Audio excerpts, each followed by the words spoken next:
ಪೂಜ್ಯಾಯ ರಾಘವೇಂದ್ರಾಯ ಸತ್ಯಧರ್ಮರಥಾಯ ಚ ಭಜತಾಂ ಕಲ್ಪವೃಕ್ಷಾಯ ನಮತಾಂ ಕಾಮಧೇನವ.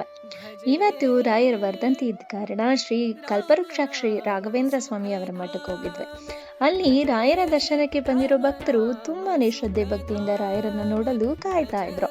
ಜೊತೆಗೆ ಅವರ ಹುಟ್ಟುಹಬ್ಬ ಆಗಿದ್ದ ಕಾರಣ ರಾಯರಿಗೆ ಅಲಂಕಾರ ಮಾಡಿ ಕನಕಾಭಿಷೇಕ ಕೂಡ ಮಾಡ್ತಿದ್ರು. ಅದನ್ನ ನಾವೆಲ್ಲ ನೋಡಿ ಕಣ್ ತುಂಬ್ಕೊಂಡ್ವಿ. ಹಾಗೇನೆ ರಾಯರ ಮಠಕ್ಕೆ ಹೋಗೋದ್ರಿಂದ ಏನೋ ಒಂಥರ ಪಾಸಿಟಿವ್ ಎನರ್ಜಿ ಅಂತ ಅನ್ಸುತ್ತೆ ನಮ್ಗೆ ಯಾವಾಗ್ಲೂ.